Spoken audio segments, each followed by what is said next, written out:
السلام عليكم ورحمة الله وبركاته. الحمد لله رب العالمين والصلاة والسلام على أشرف الأنبياء والمرسلين نبينا محمد وعلى آله وصحبه أجمعين.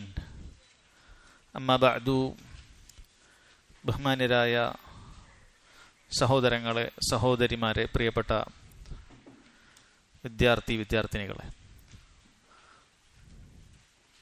ബുലൂഗുൽ മറാമിൽ നമ്മൾ കഴിഞ്ഞ ആഴ്ച മുതൽ ആരംഭിച്ച അധ്യായത്തിൻ്റെ പേര് കിതാബുൽ ജാമിഇലെ ബാബു തർഹീബി മിൻ മസാവിഇൽ അഖ്ലാഖ്, മോശം സ്വഭാവ ഗുണങ്ങളിൽ നിന്നുമുള്ള താക്കീതുകൾ ഉൾക്കൊള്ളിച്ചുകൊണ്ടുള്ള ഹദീസുകളുടെ പഠനമാണ്. കഴിഞ്ഞ ക്ലാസ്സിൽ 5ഓളം ഹദീസുകൾ നമ്മൾ മനസ്സിലാക്കിയിട്ടുണ്ട്. ഒരു മുസ്ലിമിൻ്റെ ജീവിതത്തിൽ ഒരിക്കലും ഉണ്ടായിരിക്കാൻ പാടില്ലാത്തതായ മോശം സ്വഭാവങ്ങളെക്കുറിച്ചായിരുന്നു, അതിൻ്റെ താക്കീതുകളെ അറിയിക്കുന്ന ഹദീസുകളായിരുന്നു നമ്മൾ വായിച്ചത്. ഒന്നാമത് നമ്മൾ അസൂയ എന്ന് പറയുന്ന മറ്റൊരുത്തൻ്റെ നന്മകളെ ഇല്ലാതാക്കി കളയണം എന്ന ചിന്ത വെച്ച് പുലർത്തുന്ന അസൂയ എന്നതിൻ്റെ വലിയ അപകടത്തെക്കുറിച്ച് നബി സല്ലല്ലാഹു അലൈഹി വസല്ലം താക്കീത് ചെയ്തതിനെക്കുറിച്ച് നമ്മൾ മനസ്സിലാക്കുകയുണ്ടായി. പിന്നീട് കോപം നമ്മൾ നിയന്ത്രിക്കേണ്ടതുണ്ട്. ഒരുവന് തൻ്റെ കോപം നിയന്ത്രിക്കുക എന്നുള്ളതാണ് മൽപ്പിടുത്തത്തിൽ എതിരാളിയെ മലർത്തിയടിക്കുന്നതിനേക്കാൾ ഒരുത്തന് ആവശ്യമായിട്ടുള്ളത്, അല്ലെങ്കിൽ അതിനേക്കാൾ ശ്രമകരമായിട്ടുള്ളത് എന്ന് നബി സല്ലല്ലാഹു അലൈഹി വസല്ലം അറിയിച്ചു എന്ന ഹദീസും നമ്മൾ മനസ്സിലാക്കിയിട്ടുണ്ടായിരുന്നു. അതുപോലെ തന്നെ മറ്റൊരാളുടെ ശരീരത്തിലാകട്ടെ, സമ്പത്തിലാകട്ടെ, അഭിമാനത്തിലാകട്ടെ നമ്മൾ അക്രമം കാണിക്കുക എന്ന് പറയുന്നത് പരലോകത്ത് നമുക്ക് അന്ധകാരങ്ങളാക്കി തീർക്കുന്ന, വലിയ ദുരിതം തീർക്കുന്ന കാര്യമാണ് എന്നതും നമ്മൾ ഹദീസിലൂടെ മനസ്സിലാക്കിയിട്ടുണ്ട്. അവസാനമായി നമ്മൾ കേട്ട ഹദീസ് റിയാവുമായി ബന്ധപ്പെട്ട കാര്യമാണ്. നമ്മൾ ചെയ്യുന്ന കർമ്മങ്ങൾ ബാഹ്യമായി അല്ലാഹു സുബ്ഹാനഹു വ തആലക്ക് വേണ്ടിയാണെന്ന് തോന്നുകയും എന്നാൽ യഥാർത്ഥത്തിൽ ഹൃദയത്തിൻ്റെ അന്തരങ്ങളിൽ മറ്റുള്ള ആളുകളുടെ പുകഴ്ത്തലുകൾക്ക് വേണ്ടി, പ്രശംസകൾക്ക് വേണ്ടി നമ്മൾ ചെയ്യുകയാണ് എങ്കിൽ ആ അമലുകളെല്ലാം പൊളിഞ്ഞു പോകും. റിയാ ഉള്ള, ലോകമാന്യമുള്ള കർമ്മങ്ങൾ അള്ളാഹു സ്വീകരിക്കുകയില്ല. നബി സല്ലല്ലാഹു അലൈഹി വസല്ലം നമ്മളിൽ ഏറ്റവും ഭയപ്പെട്ടിട്ടുള്ള ഒരു കാര്യം എന്ന് പറഞ്ഞത് നമ്മളങ്ങനെ അമലുകളിൽ ലോകമാന്യം വെച്ചു പുലർത്തലാണ് എന്നറിയിക്കുന്ന ഹദീസും നമ്മൾ മനസ്സിലാക്കുകയുണ്ടായി. അതിനുശേഷം സഹോദരങ്ങളെ, ഇന്നത്തെ ഒന്നാമത്തെ ഹദീസ് നമ്മളൊക്കെ ജീവിതത്തിൽ വളരെയധികം ശ്രദ്ധിക്കേണ്ട ഒരു വിഷയങ്ങൾ സംസാരിക്കുന്ന ഒരു ഹദീസാണ്. وعن أبي هريرة رضي الله عنه قال قال رسول الله صلى الله عليه وسلم آية المنافق 3 إذا حدث كذب وإذا وعد أخلف وإذا اؤتمن خان. متفق عليه. ولهما من حديث عبد الله بن عمرو وإذا خاصم فجر. ബുഖാരി മുസ്ലിമും ഒക്കെ ഉദ്ധരിച്ചിട്ടുള്ള സ്വഹീഹായ ഒരു ഹദീസാണ്. 2 ഹദീസുകൾ നമ്മൾ ഒരുമിച്ച് വായിച്ചിട്ടുണ്ട്. 2 റിവായത്തുകളാണ്. ഒന്നാമത്തെ റിവായത്ത് അബൂ ഹുറൈറ റളിയല്ലാഹു അൻഹു ഉദ്ധരിക്കുന്നതാണ്. അദ്ദേഹം പറഞ്ഞു, നബി സല്ലല്ലാഹു അലൈഹി വസല്ലം പറഞ്ഞിട്ടുണ്ട്, ആയത്തുൽ മുനാഫിഖി 3. മുനാഫിക്കിന്റെ അടയാളങ്ങൾ 3 ഇദാ ഹദ്ദസ കദബ്, മുനാഫിക്ക് സംസാരിച്ചാൽ കളവ് പറയും. വ ഇദാ വഅദ അഖ്ലഫ്, മുനാഫിഖ് ഒരു കാര്യം, ഒരു വഅദ് നടത്തിയാൽ, ഒരു വാഗ്ദാനം നടത്തിയാൽ അഖ്ലഫ്, ലംഘിച്ചു കളയും. വ ഇദ ഉതുമിന ഖാൻ, മുനാഫിക്കിനെ ഒരു കാര്യം വിശ്വസിച്ചേൽപ്പിച്ചാൽ അവൻ നിന്നെ വഞ്ചിക്കും. മുത്തഫഖുൻ അലൈഹി. വലഹുമ, അഥവാ ബുഖാരിക്കും മുസ്ലിമിനും മിൻ ഹദീസി അബ്ദുല്ലാഹി ഇബ്നു അംർ ഇബ്നുൽ ആസ് റളിയല്ലാഹു അൻഹുമ, അദ്ദേഹത്തിൽ നിന്നും ഇങ്ങനെ കൂടിയുണ്ട് മുനാഫിഖിന്റെ മറ്റൊരു സ്വഭാവമായിട്ട്, വഇദാ ഖാസമ ഫജർ, അവൻ തർക്കത്തിലേർപ്പെട്ടാൽ, തെറ്റിയാൽ, ഫജർ, അവൻ മോശം സ്വഭാവം കാണിക്കും, തെറി പറയും. സഹോദരങ്ങളെ, മുനാഫിഖുകളുടെ ആയത്തായി പഠിപ്പിക്കപ്പെട്ട 4 ദുർഗുണങ്ങളാണ് ഈ ഹദീസിലുള്ളത്. നബി സല്ലല്ലാഹു അലൈഹി വസല്ലം ഇത് മുനാഫിഖിന്റെ അടയാളമാണ് എന്ന് പറയുമ്പോൾ പിന്നീട് അതിൽ മറ്റൊരു താക്കീതിന്റെ ആവശ്യമില്ല, അല്ലേ? ഈ ഹദീസിൽ നിങ്ങൾ കളവ് പറയരുത് എന്ന താക്കീതില്ല, നിങ്ങൾ വാഗ്ദാനം ലംഘിക്കരുത് എന്ന താക്കീതില്ല, നിങ്ങൾ വിശ്വാസ വഞ്ചന കാണിക്കരുത് എന്ന താക്കീതില്ല, തെറ്റിയാൽ തെറി പറയരുത് എന്നുമില്ല. പക്ഷേ ഇതെല്ലാം മുനാഫിഖിന്റെ അടയാളങ്ങളിൽപ്പെട്ടതാണ് എന്ന് വളരെ കൃത്യമായി കൊടുത്തിട്ടുണ്ട്. ഒരു മുസ്ലിമിന് വളരെയധികം കരുതിയിരിക്കാൻ, ഈ സ്വഭാവങ്ങൾ തന്നിൽ ഒരിക്കലും ഉണ്ടായിരിക്കാൻ പാടില്ല എന്ന് മനസ്സിലാകാൻ അത് തന്നെ മതിയായതാണ്. കാരണം മുനാഫിക്കിന്റെ ആയത്തുകൾ എന്നാണ് പറഞ്ഞത്. ആയത്ത് എന്ന് പറഞ്ഞാൽ പണ്ഡിതന്മാർ പറയുന്ന ഒരു സംശയവുമില്ലാത്ത അടയാളങ്ങൾക്കാണ് ആയത്ത് എന്ന് പറയുക. ദലീൽ, ആയത്ത് എന്നൊക്കെ നമ്മൾ പറയും. ദലീൽ എന്ന് പറയുന്നത് രണ്ടിനും പോസിബിലിറ്റി ഉള്ള തെളിവുകൾക്കാണ് ദലീൽ എന്ന് പൊതുവെ പറയാറുള്ളത്. പക്ഷെ ഒരു കാര്യത്തെ ആയത്ത് എന്ന് പറഞ്ഞു കഴിഞ്ഞാൽ അത് അലാമത്തു ദലാലത്തുൻ ലാ ഇഷ്കാല ഫിഹ എന്ന് പറയും. ഒരു സംശയവുമില്ലാത്ത അടയാളത്തിനാണ് ആയ എന്ന് പറയുക. നബി സല്ലല്ലാഹു അലൈഹി വസല്ലം ആയത്തുൽ മുനാഫിഖ്, മുനാഫിഖിന്റെ അടയാളത്തിൽപ്പെട്ടതാണ് എന്നാണ് പറഞ്ഞിട്ടുള്ളത്. 3 കാര്യം പറഞ്ഞു. ശരി, ആരാണ് അൽ മുനാഫിഖ്? മുനാഫിഖ് എന്ന് പറഞ്ഞാൽ വാക്കിന്റെ അർത്ഥം എന്താണ്? ആ വാക്കിന്റെ അർത്ഥം ഹുവല്ലദീ യുബ്തിനു ശർറ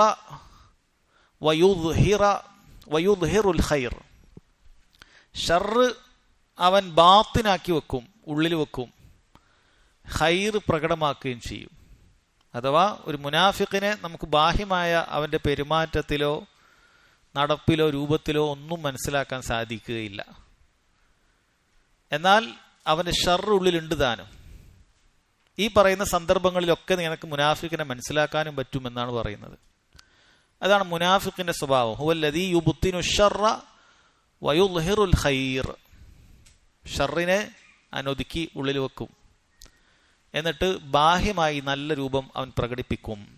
ഈ വാക്ക് സഹോദരങ്ങളെ, അറബി ഭാഷയിൽ ഈ വാക്ക് എടുക്കപ്പെട്ടിട്ടുള്ളത് പണ്ഡിതന്മാർ പറയുന്നു വഹുവ മഖൂദു മിൻ നാഫിഖാഇ അൽ യർബൂ'.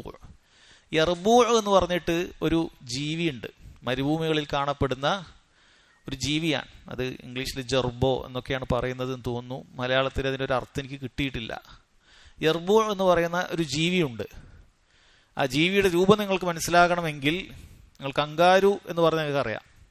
കങ്കാരുവിനെ നേരെ പിടിച്ച് ചെറുതാക്കി ഒരു എലിയുടെ വലിപ്പത്തിലേക്ക് കൊണ്ടുവന്നാൽ എങ്ങനെയായിരിക്കും ആ രൂപം ഉണ്ടാവുക? കാലുകൾ രണ്ടും കുറച്ച് വലുതായിരിക്കും, കൈകൾ ചെറുതായിരിക്കും, വാലുണ്ട്. അങ്ങനെയുള്ളൊരു ചെറിയൊരു ജീവിയാണ്. എലിയോട് സാദൃശ്യമുള്ള എലിവർഗത്തിൽപ്പെട്ട ഒരു ജീവിയാണ് യർബൂ' എന്ന് പറയുന്നത്. ഇതിനൊരു പ്രത്യേകതയുണ്ട്. ഇത് പൊതുവെ മരുഭൂമികളിലാണ്, ചൂടുള്ള മരുഭൂമികളിലാണ് ജീവിക്കാറുള്ളത്. ഇതിന്റെ ശത്രുക്കളിൽ നിന്നും രക്ഷ തേടാൻ വേണ്ടി ഇതിന്റെ മാളത്തിലൊരു പ്രത്യേക രൂപത്തിലാണ് അത് ഉണ്ടാക്കുക. അല്ലാഹു സുബ്ഹാനഹു വ തആല അല്ലെ ഓരോ പടപ്പുകൾക്കും അതിൻ്റെതായ ചില ബുദ്ധി നൽകിയിട്ടുണ്ട്. ഇതൊക്കെ നമുക്ക് റബ്ബ് സുബ്ഹാനഹു വ തആല ഉണ്ട് എന്ന് അറിയിക്കുന്ന തെളിവുകളിൽപ്പെട്ടതാണ്. എങ്ങനെയാണ് ഇങ്ങനെ ഒരു ജീവിക്ക് ഇത്രയും വലിയ ബുദ്ധി കിട്ടിയത്? അല്ലാഹു തആല അവൻ നൽകിയതാണ്. ഈ ഒരു ജീവിയുടെ പ്രത്യേകത എന്താണെന്ന് വെച്ച് കഴിഞ്ഞാൽ അതിനൊരു മാളം ഉണ്ടാക്കി കഴിഞ്ഞാൽ, എല്ലാ ജീവികളും മാളം ഉണ്ടാക്കുന്നതാണ്, പക്ഷെ ഇതിനൊരു പ്രത്യേകത ഉണ്ട്. ഈ മാളത്തിൽ പോയി വല്ല പാമ്പോ അല്ലെങ്കിൽ അതുപോലെ വല്ലതും ഇതിനാക്രമിക്കാൻ വന്നു കഴിഞ്ഞാൽ ഇത് മാളത്തിനുള്ളിൽ നിന്നും പുറത്തേക്ക് കടക്കാൻ മറ്റൊരു തുരങ്കം അത് വേറെ ഉണ്ടാക്കിയിട്ടുണ്ടാകും. അതിലൂടെ അത് രക്ഷപ്പെടും.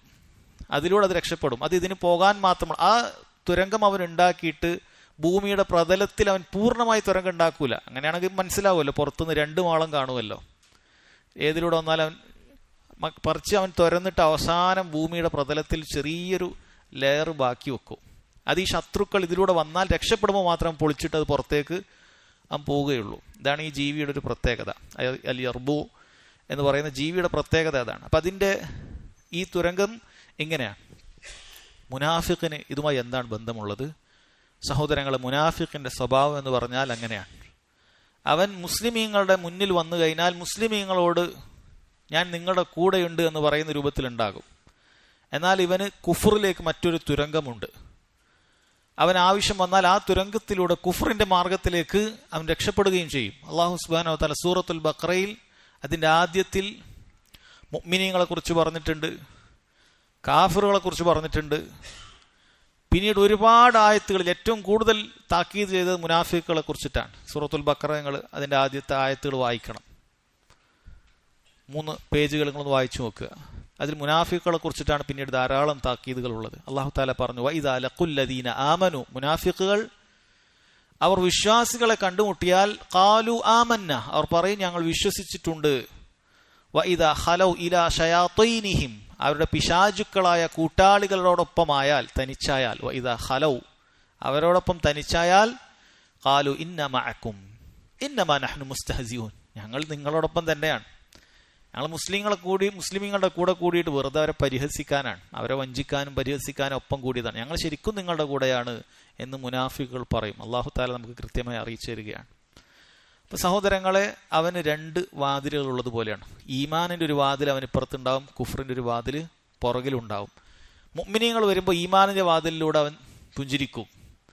എന്നാൽ മുഅ്മിനീങ്ങളിൽ നിന്നും അകന്നാൽ, കുഫാറുകളോടൊപ്പം അവന്റെ പിശാചുക്കളായ കൂട്ടാളികളോടൊപ്പം അവൻ തനിച്ചായാൽ അവൻ കുഫറിന്റെ വാതിലിലൂടെ പുറത്തേക്ക് കിടക്കും. ഒരു തുരങ്കമാണ്. തുരങ്കത്തിനും നഫക്ക് എന്നാണ് പറയുക. ഗൾഫിലൊക്കെ ഉള്ള ആളുകൾക്ക് അറിയാം, നഫക്ക് എന്നാണ് ടണലുകൾക്ക് പറയുക. നഫക്കിന്റെ പ്രത്യേകത, ഒരു ഭാഗത്ത് നിന്ന് പ്രവേശിച്ചാൽ ആ മലയുടെ അപ്പുറത്തെ ഭാഗത്തേക്ക് നമുക്ക് എത്താൻ പറ്റും. മുനാഫിഖ് എന്ന് പറയുന്ന കാര്യം മനസ്സിലാകാൻ ഈ ഉദാഹരണങ്ങൾ വളരെ വ്യക്തമാണ്. അതുകൊണ്ടാണ് ശൈഖ് ഇബ്നു ഉസൈമീൻ റഹിമഹുല്ലാഹ് അദ്ദേഹം വിശദീകരിച്ചതാണ് ഇത്രയും കാര്യങ്ങൾ. അത് നമ്മൾ പറഞ്ഞത് അതുകൊണ്ടാണ്. അപ്പോൾ സഹോദരങ്ങളെ, അവർ ഇസ്ലാം പ്രകടമാക്കുകയും എന്നാൽ കുഫർ ഉള്ളിൽ ഒളിപ്പിച്ചു വെക്കുകയും ചെയ്യും. അതാണ് ശർഈയായ മുനാഫിഖ് എന്ന് പറയുന്നത്. അങ്ങനെയുള്ള മുനാഫിക്കുകൾ, കുഫർ ഉള്ളിൽ ഒളിപ്പിച്ചു വെക്കുന്ന മുനാഫിക്കുകൾ കാഫിറുകളാണ്. നരകത്തിന്റെ അടിത്തട്ടിലാണ് അവരുടെ സ്ഥാനം. എന്നാൽ മുനാഫിക്കുകളുടെ വേറൊരു വിഭാഗമുണ്ട്. അവർ ഷർറ് ഒളിപ്പിക്കുകയും ഖൈർ പ്രകടമാക്കുകയും ചെയ്യുന്ന ആളുകളാണ്. അത് നിഫാഖുൻ അസ്ഗർ എന്ന് പറയും. ചെറിയ നിഫാഖ് എന്ന് വേണമെങ്കിൽ പറയാം, പക്ഷെ ഗൗരവമുള്ള കാര്യം തന്നെയാണ്. ഉള്ളിൽ കുഫറൊന്നുമില്ല, മുസ്ലിം തന്നെയാണ്. പക്ഷെ നിഫാഖ്, കാപ്പട്യത്തിന്റെ മുനാഫിക്കുകളുടെ, യഥാർത്ഥ മുനാഫിക്കുകളുടെ ചില സ്വഭാവങ്ങൾ ഇവൻ കൊണ്ടു നടക്കുന്നുണ്ടാകും. ഈ ഹദീസിൽ പറഞ്ഞതൊക്കെ അതാണ്. അല്ലാതെ ഈ സ്വഭാവമുള്ള ആളുകളെല്ലാം കുഫാറുകളാണ് എന്നല്ല. കളവ് പറഞ്ഞ അവൻ കാഫിറാണ്, വിശ്വാസം വഞ്ചനാണിച്ചവൻ കാഫിറാണ് എന്നല്ല. പക്ഷെ വളരെ ഗൗരവമുള്ള മുനാഫിക്കിന്റെ സ്വഭാവങ്ങളാണ് ഇവന് ലഭിച്ചിട്ടുള്ളത് എന്ന് മനസ്സിലാക്കുക. നബി സല്ലല്ലാഹു അലൈഹി വസല്ലമയുടെ മക്ക കാലഘട്ടത്തിൽ നമുക്ക് മുനാഫിക്കുകളെ കുറിച്ച് കാണുന്നില്ല. അല്ലാഹു സുബ്ഹാനഹു വ തആല നിഫാഖിനെ കുറിച്ചിട്ടൊന്നും, മുനാഫിക്കുകളെ കുറിച്ചിട്ടൊന്നും നേരെ താക്കീത് ചെയ്തുകൊണ്ട് ആയത്തുകൾ ഇറക്കിയിട്ടില്ല. കാരണം മുനാഫിക്കുകൾ ഉണ്ടായിരുന്നില്ല എന്നാണ്. കാരണം മക്കയിൽ നീണ്ട 13 വർഷത്തെ ദഅവത്ത് എന്ന് പറയുന്നത് അത് വളരെ പരീക്ഷണങ്ങൾ നിറഞ്ഞ ദഅവത്തായിരുന്നു, പ്രയാസകരമായ ദഅവത്തായിരുന്നു. മുനാഫിക്കുകൾ അങ്ങനെയാണ്. മുസ്ലിമീങ്ങൾ പരീക്ഷിക്കപ്പെടുന്ന ഇടങ്ങളിൽ ഒന്നും മുനാഫിക്കുകൾ ഉണ്ടാവുകയില്ല. എന്നാൽ മുസ്ലിമീങ്ങൾക്ക് അത്യാവശ്യം ഇസ്സത്തുണ്ട്, പ്രതാപമുണ്ട്, സാമ്പത്തികമായ പുരോഗതിയുണ്ട്, വളർച്ചയുണ്ട്. അങ്ങനെയുള്ള സാഹചര്യത്തിൽ അവർ ഇസ്ലാമിനോടൊപ്പം ചേർന്ന് നിൽക്കും, അതിന്റെ ബെനിഫിറ്റുകൾ നേടുന്നതിന് വേണ്ടിയിട്ട്. എന്നാൽ ഇസ്ലാമിന് വലിയ സ്വാധീനമില്ല എങ്കിൽ അവർ ഇസ്ലാമിനോടൊപ്പം നിൽക്കുകയില്ല. ഇതാണ് ഇവരുടെ പ്രത്യേകത. ബദർ യുദ്ധം മുതലാണ് മുനാഫിക്കുകൾ വർദ്ധിച്ചത് എന്ന് ചരിത്രത്തിൽ കാണാൻ സാധിക്കും. കാരണം ബദർ യുദ്ധത്തോടു കൂടിയാണ് ചരിത്രത്തിന്റെ വഴിമാറുന്നത്. മുസ്ലിമീങ്ങൾ ആരും പ്രതീക്ഷിക്കാത്ത രൂപത്തിൽ വളരെ ദുർബലരായ, വലിയ സൈനിക വ്യൂഹങ്ങളോ പടക്കോപ്പുകളോ ഒന്നുമില്ലാത്ത മുസ്ലിമീങ്ങൾ അല്ലാഹു സുബ്ഹാനഹു വ തആല അവർക്ക് വലിയ വിജയം നൽകുകയാണ്. അതോടുകൂടി മുസ്ലിമീങ്ങൾക്ക് വലിയ അധികാരമുണ്ടായി. മുസ്ലിമീങ്ങളെ ആളുകൾ പ്രതാപത്തോടുകൂടി, ഇസ്സത്തോടുകൂടി നോക്കാൻ തുടങ്ങി. മുനാഫിക്കുകൾ മുസ്ലിമീങ്ങളോടൊപ്പം ചേർന്നു. യുദ്ധാർജിത സ്വത്തുക്കൾ കിട്ടാനും അങ്ങനെയുള്ള പല ഉപകാരങ്ങൾ കിട്ടാനും ചേർന്നു. ബദർ യുദ്ധം മുതലാണ് മുനാഫിക്കുകൾ ഉണ്ടായിരുന്നത് എന്ന് കാണാൻ സാധിക്കും. ശരി, ആ മുനാഫിക്കുകളുടെ സ്വഭാവങ്ങൾ എന്തൊക്കെയാണ് പറഞ്ഞത്?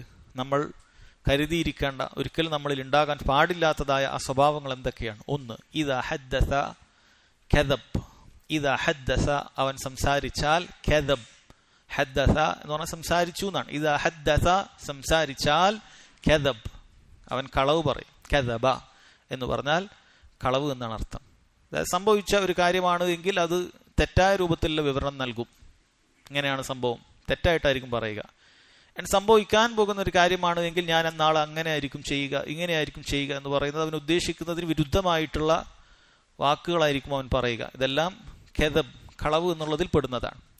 വഇദാ വഅദ അഖലഫ്, രണ്ടാമതായി പറഞ്ഞത് അവൻ വല്ല വാഗ്ദാനം, ഒരു ഉറപ്പും നൽകിയാൽ അഖലഫ്, അത് ലംഘിച്ചു കളയും. ഇന്നത് ഞാൻ ചെയ്തു കൊള്ളാം എന്ന് ഏറ്റെടുക്കും, അല്ലെങ്കിൽ ഇന്നത് നീ അങ്ങനെ ചെയ്തു തന്നാൽ മതി എന്ന് പറഞ്ഞൊരു വാക്ക് തരും. പക്ഷേ പിന്നീട് അത് ലംഘിക്കുന്നത് കാണാൻ സാധിക്കും. രണ്ടാമത്തെ ദുർഗുണമാണത്, വാക്കുകൾ ലംഘിക്കുക എന്നുള്ളത്. വഇദു ഉത്തുമിന ഖാൻ, വഇദു ഉത്തുമിന, വിശ്വാസ ഏൽപ്പിക്കപ്പെട്ടാൽ ഒരാൾ അവനെ വിശ്വസിച്ച് കഴിഞ്ഞാൽ ഖാന, അവൻ വഞ്ചിക്കുന്നതായിരിക്കും. അത് ചിലപ്പോൾ ശരീരത്തിന്റെ വിഷയത്തിലാകാം, സമ്പത്തിന്റെ വിഷയത്തിലാകാം, അഭിമാനത്തിന്റെ വിഷയത്തിലാകാം. അവൻ വിശ്വാസവഞ്ചന കാണിക്കുന്നവനായിരിക്കും. അവന് വിശ്വസിച്ചേൽപ്പിക്കാൻ സാധിക്കുകയില്ല. നമ്മുടെ കുടുംബത്തെ ഏൽപ്പിക്കാൻ സാധിക്കുകയില്ല, സമ്പത്ത് ഏൽപ്പിക്കാൻ സാധിക്കുകയില്ല. നമ്മുടെ അഭിമാനം, എന്തെങ്കിലുമൊക്കെ രഹസ്യങ്ങൾ അവനോട് പറഞ്ഞു കഴിഞ്ഞാൽ അതൊന്നും അവനെ ഏൽപ്പിക്കാൻ സാധിക്കുകയില്ല, അവൻ വഞ്ചിച്ചു കളയും. അതാണ് അവരുടെ സ്വഭാവം എന്ന് പറയുന്നത്.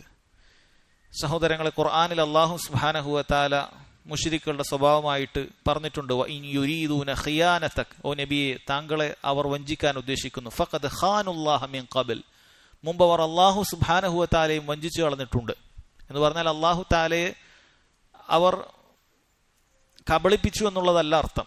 മറിച്ച് അല്ലാഹു തആലയെ വഞ്ചിക്കാനുള്ള ശ്രമം, അവരിങ്ങനെയൊക്കെ പല രൂപത്തിലുള്ള തന്ത്രങ്ങൾ, അടവുകൾ പ്രയോഗിക്കുക. ഫഅംകന മിൻഹും, അപ്പോൾ അല്ലാഹു തആല അവരെ നിങ്ങൾക്ക് കീഴ്പ്പെടുത്തി തരികയാണ് ചെയ്തിട്ടുള്ളത് എന്ന് അല്ലാഹു സുബ്ഹാനഹു വ തആല പറഞ്ഞിട്ടുണ്ട്.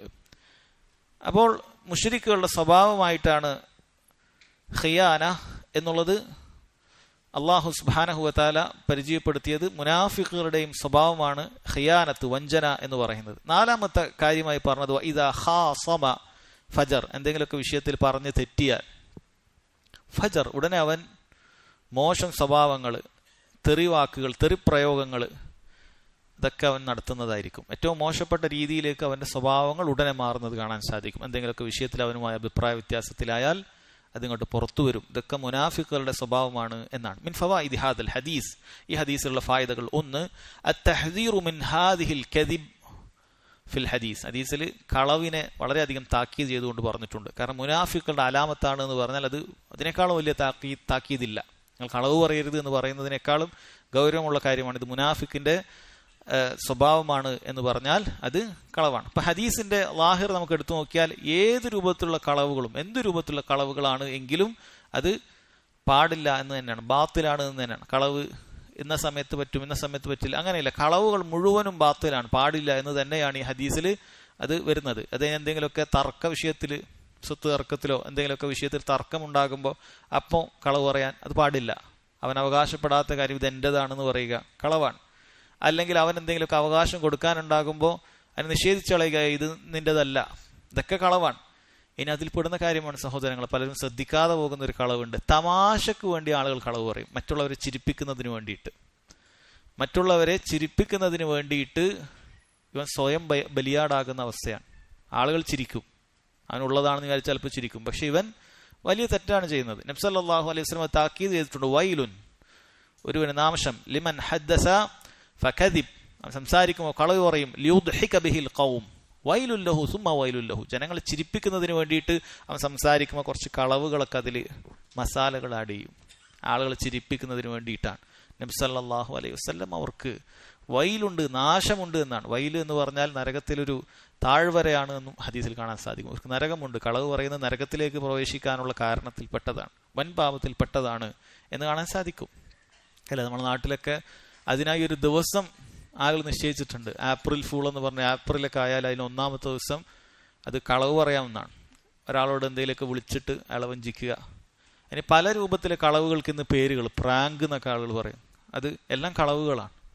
ഇല്ലാത്ത കാര്യങ്ങൾ വിളിച്ച് നിങ്ങൾ അങ്ങനെ ആക്കും ഇങ്ങനെ ആക്കും എന്നൊക്കെ പറയുക. ഇതൊക്കെ ആളുകൾ ഒരു ലാഘവത്തോടുകൂടി കാണാൻ തുടങ്ങിയിരിക്കുന്നു. മുസ്ലിമീങ്ങളായ ആളുകളൊക്കെ ഇത് കണ്ട് ആസ്വദിക്കുകയൊക്കെ ചെയ്യാണ്. അത് എന്തോ ഒരു നല്ലൊരു കാര്യമാണ്, ഒരു തമാശക്ക് നമുക്ക് ചിരിക്കാൻ, റിലാക്സ് ആകാൻ ഇങ്ങനെയൊക്കെ കാണാം. സഹോദരങ്ങൾ, ഒരാളൊരു തിന്മയാണ് ചെയ്യുന്നതെങ്കിൽ നമ്മളത് കാണാൻ പാടില്ല.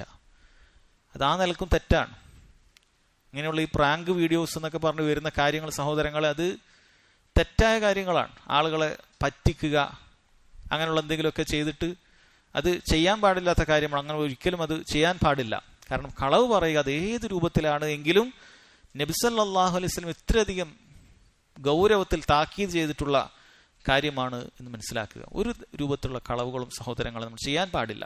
ഇനി അതോടൊപ്പം സാന്ദർഭികമായി പറയാം, ദീനിൽ നമ്മൾ ചില സ്ഥലത്തൊക്കെ കളവ് എന്നുള്ള വാക്ക്, കെദിബ് എന്നുള്ള വാക്ക് നമുക്ക് കാണാൻ സാധിക്കും. അത് തെറ്റ് എന്നുള്ള വാക്കിന് പ്രയോഗിച്ചിട്ടുണ്ട്. ഷറഇൽ, ദീനിൽ, നമുക്ക് ഹദീസിലൊക്കെ ചിലയിടത്ത് കെദിബ് എന്നുള്ള വാക്ക് അല്ലെങ്കിൽ കെദബ എന്നുള്ള വാക്ക് കളവ് പറഞ്ഞു എന്നുള്ളതിന് പകരം ഒരാൾക്ക് തെറ്റ് സംഭവിച്ചു എന്ന അർത്ഥത്തിലും ഉപയോഗിച്ചിട്ടുണ്ട്. ഒരിക്കൽ നബി സല്ലല്ലാഹു അലൈഹി വസല്ലം അബുസ്സനാബിൽ എന്ന് പറയുന്ന ഒരു സഹാബിയെ അവിടുന്ന് പറഞ്ഞു, കെദബ അബുസ്സനാബിൽ. അബുസ്സനാബിൽ അവൻ തെറ്റുപറ്റിയിരിക്കുന്നു എന്നാണ്, കളവ് പറഞ്ഞിരിക്കുന്നു എന്നുള്ളതല്ല. കാരണം ഒരാൾ മനഃപൂർവ്വം ഇല്ലാത്തത് പറയലാണ് കളവ് പറയുക. സ്വഹാബി അങ്ങനെ കളവ് പറയുന്ന ആളല്ല. സ്വഹാബികളിൽ ആരും കളവ് പറയുന്നവരുണ്ടായിരുന്നില്ല എന്നുള്ളതാണ്. എന്താണ് അതിന് സംഭവം? നമുക്ക് കാണാൻ സാധിക്കും. ഒരിക്കൽ അബുസ്സനാബിൽ റളിയല്ലാഹു അൻഹു അദ്ദേഹം ഒരു സ്ത്രീയുടെ അരികിലൂടെ കടന്നു പോവുകയുണ്ടായി. സബീഅത്തുൽ അസ്ലമിയ എന്ന് പറയുന്ന ഒരു സ്ത്രീയായിരുന്നു. അവരുടെ ഭർത്താവ് മരണപ്പെട്ട ഒരു സന്ദർഭത്തിലാണ്. മരണപ്പെട്ട ഏതാനും ചില ദിവസങ്ങൾക്ക് ശേഷം അവൾ പ്രസവിക്കുകയുണ്ടായി. അഥവാ ഭർത്താവ് മരണപ്പെടുമ്പോൾ അവൾ ഗർഭിണിയായിരുന്നു. ഏതാനും ദിവസങ്ങൾക്ക് ശേഷം അവൾ പ്രസവിക്കുകയുണ്ടായി. പ്രസവിച്ചു കഴിഞ്ഞ ഉടനെ അവൾ പിന്നീട് അണിഞ്ഞൊരുങ്ങി മറ്റൊരു വിവാഹത്തിനായി തയ്യാറായി എന്ന് കാണാൻ സാധിക്കും. ഇതറിഞ്ഞ അബുസ്സനാബിൽ ഉടൻ തന്നെ അവരെ താക്കീത് ചെയ്യുകയുണ്ടായി. കാരണം ഇദ്ദ ഇരുന്നിട്ടില്ല, 4 മാസം 10 ദിവസം ഇദ്ദ ഇരിക്കേണ്ടതുണ്ട് ഭർത്താവ് മരിച്ചാൽ എന്ന് പറയുകയുണ്ടായി. ഉടനെ അത് കേട്ട ഉടനെ അവർ ആ വസ്ത്രം കൂരി വെച്ചു. ഇദ്ദയിൽ ആചരിക്കേണ്ടതായ അലങ്കാരമില്ലാത്ത വസ്ത്രത്തിലേക്ക് മടങ്ങുകയുണ്ടായി. ഇവർ ഈ വിഷയം അറിയുന്നതിന് വേണ്ടി നബി സല്ലല്ലാഹു അലൈഹി വസല്ലമയുടെ അടുക്കലേക്ക് എത്തി കാര്യങ്ങൾ ബോധിപ്പിച്ചു. അബുസ്സനാബിൽ അലങ്കാര വസ്ത്രങ്ങൾ പാടില്ല, മറ്റൊരു വിവാഹാലോചന പാടില്ല എന്നാണ് പറയുന്നത്. നബി സല്ലല്ലാഹു അലൈഹി വസല്ലം പറഞ്ഞു, കദബ അബുസ്സനാബിൽ. അബുസ്സനാബിൽ പറഞ്ഞത് കളവാണ് എന്നല്ല നമ്മൾ പറയേണ്ടത്. അബുസ്സനാബിൽ പറഞ്ഞത് തെറ്റാണ്, അദ്ദേഹത്തിന് തെറ്റ് സംഭവിച്ചിട്ടുണ്ട് എന്നാണ്. കാരണം ഒരു സ്ത്രീ ഇദ്ദ അത് 2 രൂപത്തിൽ അത് പൂർത്തിയാകും. 4 ദിവസവും 10 ദിവസവും കഴിഞ്ഞാൽ ഇദ്ദ പൂർത്തിയാകും. അതുപോലെ തന്നെ പ്രസവിച്ചു കഴിഞ്ഞാലും പൂർത്തിയാകും. അതുകൊണ്ട് ഗർഭിണിയായ ഒരു സ്ത്രീ ഉണ്ടെങ്കിൽ, ഭർത്താവ് മരിച്ചു 2 ദിവസം കഴിഞ്ഞാൽ അവൾ ഗർഭിണി, അവൾ പ്രസവം പ്രസവിച്ചിട്ടുണ്ട് എങ്കിൽ പിന്നീട് അവൾക്ക് ഇദ്ദ ഇല്ല, അവൾക്ക് പഴയ രൂപത്തിലേക്ക് മടങ്ങാം. ആ സ്വഹാബിക വിവരം അറിയുമായിരുന്നില്ല. അതുകൊണ്ടാണ് അദ്ദേഹം അതിനെതിരായി പറഞ്ഞത്. നബി സല്ലല്ലാഹു അലൈഹി വസല്ലം അദ്ദേഹത്തിന് തെറ്റുപറ്റി എന്ന് പറയുകയും ചെയ്തു. കദബ അബുസ്സനാബിൽ എന്ന് പറഞ്ഞിട്ടുണ്ട്. അപ്പൊ അതേപോലെ കെദബ്ത എന്ന രൂപത്തിലൊക്കെ ഹദീസിൽ ആരെങ്കിലും സ്വഹാബികൾ പരസ്പരം അങ്ങോട്ടോ ഇങ്ങോട്ടോ പറയുന്നുണ്ട്, അവിടെ അഖ്തഅത എന്ന് മനസ്സിലാക്കണം, തെറ്റുപറ്റി എന്ന് മനസ്സിലാക്കണം. ശരീഅത്തിൽ അങ്ങനെ ഒരു പ്രയോഗമുണ്ട് എന്നാണ്. പിന്നീട് സഹോദരങ്ങളെ, കെദിബിനോട് സാദൃശ്യമുള്ള എന്നാൽ ചില ഘട്ടങ്ങളിൽ അനുവദനീയമായ മറ്റൊരു കാര്യമാണ് അത്തൗരിയ എന്ന് പറയും. അത്തൗരിയ എന്ന് പറഞ്ഞു കഴിഞ്ഞാൽ നമ്മുടെ വാക്കിൽ ഒരു ഉദ്ദേശമായിരിക്കും ഉണ്ടാവുക, എന്നാൽ നമ്മൾ ഉള്ളിൽ നിയത്താക്കുന്ന മറ്റൊരു കാര്യമായിരിക്കും. നമ്മൾ ആ വാക്ക് കേട്ടാൽ ഒരു കാര്യമായിരിക്കും നമുക്ക് മനസ്സിലാവുക, പക്ഷെ നിയത്തത് വേറെ ആയിരിക്കും. അങ്ങനെ തൗരിയ എന്ന് പറയുന്നതുണ്ട്. പണ്ഡിതന്മാർ പറയുന്നു അത് 3 രൂപത്തിൽ അങ്ങനെ തൗരിയകളുണ്ട്. ഒന്ന് തൗരിയത്തു ദാലിം, അക്രമിയുടെ തൗരിയ. അത് ഹറാമായ കാര്യമാണ്. അതായത് വല്ല ഹക്കിടപാടുകളോ മറ്റോ ഉണ്ടായാൽ, കരാറുകളോ മറ്റോ ഒക്കെ ഉണ്ടാക്കുന്ന സമയത്ത് മറ്റൊരാൾക്കൊരു ഇത്ര രൂപ നൽകാനുണ്ടെന്ന് വിചാരിക്കുക, 10,000 രൂപ നൽകാനുണ്ട്, 1,00,000 രൂപ നൽകാനുണ്ടെന്ന് വിചാരിക്കുക. ഖാദിയുടെ അടുക്കലേക്ക് എത്തി, ജഡ്ജിയുടെ അടുക്കലേക്ക് എത്തി. നീ കൊടുക്കാനില്ലേ? ഇല്ല. അവൻ്റെ അടുത്ത് തെളിവില്ല. എങ്കിൽ ഇവൻ സത്യം ചെയ്ത് പറയുക എന്നുള്ളതാണ്. ഇവൻ സത്യം ചെയ്ത് പറഞ്ഞു, വല്ലാഹി മാ ലഹു ഇൻദി ഷൈ, അള്ളാഹു ആണ്, എനിക്ക് ഇവന്റെ വിഷയത്തിൽ ഒന്നുമില്ല എന്നാണ്. മാ ലഹു എന്ന് പറഞ്ഞു കഴിഞ്ഞാൽ അറബി ഭാഷയിൽ ആണ് അദ്ദേഹം ഇത് വിശദീകരിച്ചത്. മാ ലഹു, മാ എന്ന് പറഞ്ഞു കഴിഞ്ഞാൽ അവിടെ നഫിയാണ്, ഇല്ല എന്നുള്ള അർത്ഥത്തിൽ ഉപയോഗിക്കും. മാ ലഹു, അവനൊന്നുമില്ല, എൻ്റെ അടുക്കൽ കൊടുക്കാനില്ല, എനിക്ക് അങ്ങനത്തെ ഒരു കരാറും ഇല്ല എന്നാണ്. എന്നാൽ മാ എന്നുള്ളത് അല്ലദീ എന്നുള്ള അർത്ഥത്തിൽ ഉപയോഗിക്കാറുണ്ട്. അഥവാ വല്ലാഹി, അള്ളാഹു ആണ്, അവനുണ്ട് എന്നുള്ള അർത്ഥത്തിലാണ് ഉപയോഗിക്കുക. അതായത് ആ വാക്ക് അവൻ 2 രൂപത്തിൽ, അതായത് ദ്വയാർത്ഥത്തിൽ ഉപയോഗിക്കാൻ പറ്റുന്ന ഒരു വാക്കാണ് അവിടെ പ്രയോഗിച്ചത്. അത് ഏതർത്ഥത്തിലും, അറബിയിൽ ഞാൻ ഉദാഹരണം പറഞ്ഞു മാത്രമേ, മലയാളത്തിലാണെങ്കിലും അവൻ ഏതർത്ഥത്തിലാണ് എങ്കിലും ഒരു ദ്വയാർത്ഥം ഉപയോഗിച്ചിട്ട് കേൾക്കുന്ന ആൾക്ക് ഇല്ലാന്ന് തോന്നിപ്പിക്കുക, എന്നാൽ യഥാർത്ഥത്തിലുണ്ട്. അങ്ങനെയുള്ള സംസാരിച്ചു എന്ന് വിചാരിക്കുക. ഇത് വാലിമാണ്. കാരണം ഇയാൾ യഥാർത്ഥത്തിൽ കൊടുക്കേണ്ട ആളാണ്. അങ്ങനെയുള്ള സന്ദർഭത്തിൽ ഒരിക്കലും ഹക്കിടപാടുകളിൽ ഒരിക്കലും അങ്ങനെയുള്ള 2 അർത്ഥം രൂപത്തിൽ വരുന്ന സംസാരിക്കാൻ പാടില്ല. അതേപോലെ പറയുകയാണെങ്കിൽ, മറ്റൊരു ഉദാഹരണം പറയുകയാണെങ്കിൽ, ഒരാൾ കടം വാങ്ങുമ്പോൾ അയാൾ പറഞ്ഞു ഞാനിത് ഡിസംബറിൽ തിരിച്ചു തരുമെന്ന് പറഞ്ഞു. ഇപ്പോൾ ഒക്ടോബറാണ്. ഡിസംബറിൽ തിരിച്ചു വരുന്ന കേൾക്കുമ്പോൾ നമ്മൾ എന്താ വിചാരിക്കുക? 2 മാസം കഴിഞ്ഞാൽ തിരിച്ചു വരും. നവംബർ കഴിഞ്ഞാൽ അടുത്ത മാസം ഡിസംബറാണ്, 2-ാം മാസം തിരിച്ചു വരും എന്നാണ്. ഡിസംബറായി ചോദിക്കുമ്പോൾ ഇയാൾ പറയാണ്, ഞാൻ ഉള്ളിൽ മനസ്സിൽ എന്ത് നിയത്താക്കിയിട്ടുണ്ട്, 2026 എന്ന് നിയത്താക്കിയിട്ടുണ്ട് എന്ന് പറഞ്ഞാൽ എങ്ങനെ ഇരിക്കും? അത് പാടില്ല. അത് അങ്ങനെയുള്ള നിയത്തുകൾ ഫലിക്കുകയില്ല. അതിനെ തൗരിയ എന്ന് പറയുകയില്ല, അല്ലേ? അത് പാടില്ല എന്നാണ്. ഇനി രണ്ടാമത്തെ തൗരിയ തൗരിയത്തു മിൻ മദ്ലൂമാണ്. ആക്രമിക്കപ്പെടുന്ന ഒരുവന് ഇത്തരത്തിൽ തൗരിയ നടത്താം. അത് അനുവദനീയമായ കാര്യമാണ്. ഉദാഹരണത്തിന്, ഒരു വ്യക്തി അയാളുടെ വീട്ടിലേക്ക് ഒരു അക്രമ സംഘങ്ങൾ വരികയാണ്. എന്നിട്ട് ഇന്ന ആളെ കുറിച്ച് ചോദിക്കുകയാണ്, നിന്റെ സഹോദരനെ കുറിച്ച് ചോദിക്കുകയാണ്, അയാൾ ഇവിടെ ഉണ്ടോ എന്ന് ചോദിക്കുകയാണ്. ഉണ്ട് എന്ന് പറഞ്ഞാൽ അയാൾ ആക്രമിക്കും. ഉടനെ അയാൾ മറ്റൊരു പ്രയോഗം പറഞ്ഞു, ഇവിടെ ഇല്ല എന്ന് പറഞ്ഞു. അവിടെ അയാൾ ഇവിടെ നിന്നുകൊണ്ട് ഉദ്ദേശിക്കുന്നത് അയാൾ നിൽക്കുന്ന സ്ഥലത്തില്ല, അയാൾ ചിലപ്പോൾ ഉമ്മറപ്പടിയിലായിരിക്കും ഉണ്ടാവുക, അല്ലെങ്കിൽ അയാൾ ഇവിടെ പ്രത്യേക ഒരു മുറിയാണ് ഉദ്ദേശിച്ചത്, ഇവിടെ ഇല്ല എന്ന് പറഞ്ഞു. അത് അനുവദനീയമാണ് എന്നാണ്. കാരണം അയാൾ ഉദ്ദേശിക്കുന്നത് ഈ ഒരു ഭാഗത്തില്ല, എന്നാൽ അപ്പുറത്തെ മുറിയിലുണ്ട്, അല്ലെങ്കിൽ മച്ചുംപുറത്ത് ഒളിച്ചിരിക്കുന്നുണ്ട്, അത് പറയാൻ പാടില്ല. അവിടെ സത്യം പറഞ്ഞു കഴിഞ്ഞാൽ നമ്മൾ ആക്രമിക്കപ്പെടും. അപ്പം ആക്രമിക്കപ്പെടുന്ന സാഹചര്യത്തിൽ ഈ രൂപത്തിലുള്ള വാക്കുകൾ ഉപയോഗിച്ച് നമുക്ക് എന്ത് ചെയ്യാം? അത് രക്ഷപ്പെടാം. അത് പല ചരിത്രത്തിൽ കാണാൻ സാധിക്കും. ഇമാം അഹ്മദ് റഹിമഹുല്ല അദ്ദേഹം ഒരിക്കൽ വിരൽ കയ്യിലേക്ക് ഇങ്ങനെ ചൂണ്ടിയിട്ട് ഇവിടെ ഇല്ല എന്ന് പറഞ്ഞിട്ടുണ്ട്. അദ്ദേഹം എവിടെ ഇല്ല എന്ന് പറഞ്ഞു, ഉദ്ദേശിച്ചത് ഇങ്ങനെയാണ്, ഇവിടെ ഇല്ല, അതായത് അപ്പുറത്തോടെ ഉണ്ട്. അത് ആക്രമിക്കപ്പെടുന്ന സാഹചര്യത്തിൽ നമുക്ക് അനുവദനീയമായ കാര്യമാണ്. അത് കളവ് എന്ന് പറയുകയില്ല. അത് അത്തൗരിയത്തു മിൻ മദ്ലൂം എന്നാണ് പറയുക. ഇനി ഇങ്ങനെ അക്രമിയോ അല്ലെങ്കിൽ ആക്രമിക്കപ്പെടുന്നവനോ അല്ലാത്ത സാഹചര്യങ്ങളിൽ അങ്ങനെ തൗരിയ പറ്റുമോ ഇല്ലേ? പണ്ഡിതന്മാർക്ക് അഭിപ്രായ വ്യത്യാസമുണ്ട്.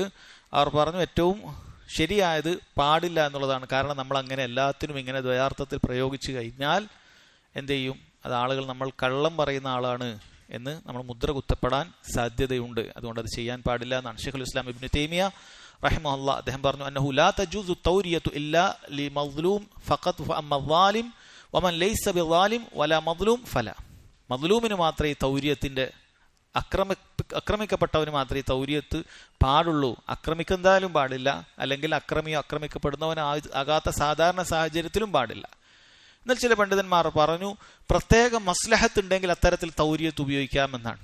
ഉദാഹരണത്തിന്, നമ്മൾ വീട്ടിൽ കിടക്കുകയാണ്, അപ്പോൾ രാത്രി 10 മണിയായി എന്ന് വിചാരിക്കുക. അപ്പോൾ വേറൊരാൾ ഉപ്പയുടെ കൂട്ടുകാരൻ വന്ന് വിളിക്കുകയാണ്, ഉപ്പ ഉണ്ടോ എന്ന് ചോദിച്ചിട്ട്. എന്തിനാണ്? വെറുതെ പുറത്ത് എവിടെയെങ്കിലൊക്കെ പോയിരുന്ന് സംസാരിച്ച് അങ്ങനെ സമയം കളഞ്ഞ്, അങ്ങനെ 12-1 മണി വരെയൊക്കെ പുറത്ത് എവിടെയെങ്കിലൊക്കെ ഇരുന്ന് സംസാരിച്ച് സമയം കളയാൻ വേണ്ടി ഒരാൾ വരികയാണ്.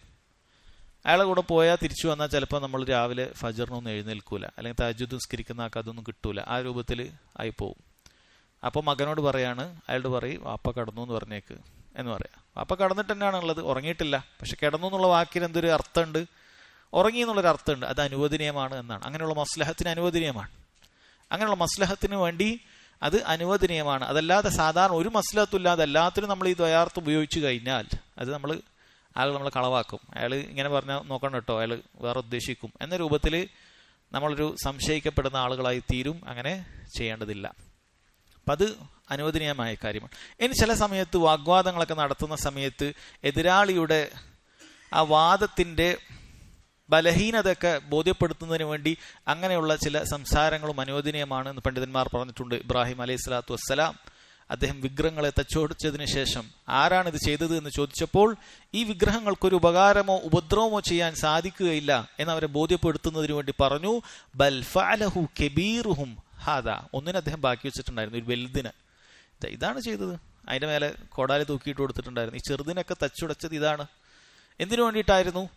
അപ്പോഴെങ്കിലും കൗമ് ചിന്തിക്കണം, ഓ ശരിയാണ്, ഇത് ഇവിടെ ഇത്രയും വിഗ്രഹം ഉണ്ടായിട്ട് അതിനൊന്നും രക്ഷപ്പെടുത്താൻ ഇയാൾക്ക് കഴിഞ്ഞിട്ടില്ല, എന്നാ പിന്നെ ഇയാളായിരിക്കും ചെയ്യേണ്ടത് അല്ലേ, അല്ലെങ്കിൽ രക്ഷപ്പെടുത്തേണ്ട ആളല്ലേ, അപ്പം അയാളാണ് ചെയ്തത് എന്ന് പറഞ്ഞാൽ അത് അവർക്ക് ചിന്തിക്കും. അപ്പം അങ്ങനെയുള്ള സാഹചര്യത്തിൽ ചില വാക്കുകൾ അങ്ങനെ പറയുന്നത് എന്തല്ല, അത് കളവാണ് എന്ന് പറയേണ്ടതില്ല എന്ന് പണ്ഡിതന്മാർ പറഞ്ഞിട്ട്. കാരണം അത് പരിഹസിക്കാനും അതുപോലെ അവരെ ബോധ്യപ്പെടുത്താനും വേണ്ടിയിട്ടാണ് എന്നാണ്. ഒന്നാമത്തെ ഫായിദ കളവുമായി ബന്ധപ്പെട്ട വിഷയങ്ങളാണെന്ന് പറഞ്ഞത്. രണ്ടാമത്തത് തഹരീമു ഇഖ്ലാഫിൽ വഅദ്, വാഗ്ദത്തം ലംഘിക്കുക എന്നുള്ളത് നിഷിദ്ധമാണ്. അത് എന്തുകൊണ്ട്? അത് മുനാഫിക്കുകളുടെ ലക്ഷണമായിട്ട് എന്ന് തന്നെയാണ് പറഞ്ഞിട്ടുള്ളത്. അത് സഹോദരങ്ങൾ, അതിലൊരു വ്യത്യാസമില്ല.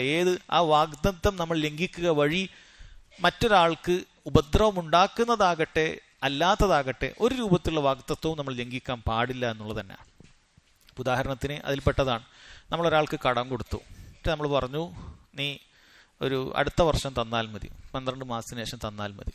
ഒരു 5-6 മാസം കഴിഞ്ഞിട്ട് നമ്മൾ അയാളോട് പോയി പറഞ്ഞില്ല എനിക്കിപ്പം വേണം എന്ന് നമ്മൾ പറയുകയാണ് എങ്കിൽ നമ്മളത് ദുൽമാണ് ചെയ്യുന്നത്. കാരണം നമ്മൾ ഒരു വർഷത്തേക്ക് സമയം കൊടുത്തതാണ്, പിന്നെ എന്തെങ്കിലുമൊക്കെ സംഭവിച്ച സമയത്ത് നമ്മൾ ആ വാഗ്ദത്തം ലംഘിക്കുകയാണ്. ഒരു ഉദാഹരണം പറഞ്ഞതാണ്, അത് പാടില്ലാത്ത കാര്യമാണ്. നമ്മളൊരു വാക്ക് ഒരാൾക്ക് കൊടുത്തിട്ടുണ്ട് എങ്കിൽ നമ്മൾ ആ വാക്ക് പാലിക്കണം. അതേത് വിഷയത്തിലാകട്ടെ സഹോദരങ്ങളെ, അത് പാലിക്കണം. ഇനി ചില സമയത്ത് നമുക്ക് വാഗ്ദത്തം പാലിക്കുന്നതിൽ നമുക്ക് വലിയൊരു ഉപദ്രവം ഉണ്ടാകുമെങ്കിൽ നമുക്ക് ചില സമയത്ത് ലംഘിക്കാം. ഏതുപോലെ നമ്മളൊരാളോട് പറഞ്ഞു ഞാൻ ഇന്ന് വൈകിട്ട് നമുക്ക് കാണാം, നമ്മളൊരു 5 മണിക്ക് നമുക്ക് കാണാമെന്ന് ഒരാൾക്ക് വാക്കൊക്കെ കൊടുത്തു, ഒരാൾ അതിനു വേണ്ടി യാത്രയൊക്കെ ചെയ്തു വന്നു. പെട്ടെന്ന് നമ്മൾ വീട്ടിലൊരാൾ ഹോസ്പിറ്റലിൽ പോകേണ്ട ഒരു അവസ്ഥക്ക് വന്നു വിചാരിക്കുക. നമുക്ക് ആ വാക്ക് തെറ്റിച്ചിട്ട് പോകാം. അതല്ലാതെ ഞാൻ എന്നാക്ക് വാക്ക് കൊടുത്തു, എനിക്കിന് ഇതൊന്നും നോക്കാൻ സാധിക്കൂല, വാക്ക് പാലിക്കണം എന്ന് ചെയ്യാൻ പാടില്ല. കാരണം നമ്മുടെ വീട്ടിൽ അത് വലിയൊരു ഉപദ്രവം ഉണ്ടാക്കും, സ്വന്തത്തിന് അല്ലെങ്കിൽ നമ്മുടെ കുടുംബത്തിന് വലിയ ഉപദ്രവം ഉണ്ടാക്കും. അപ്പോൾ പിന്നെ ഇന്നത്തെ സാഹചര്യത്തിൽ, ഇന്നത്തെ കാലഘട്ടത്തിൽ നമുക്കത് വിളിച്ചു പറയാനും അറിയിക്കാനും ഒക്കെ മാർഗങ്ങളുണ്ട്.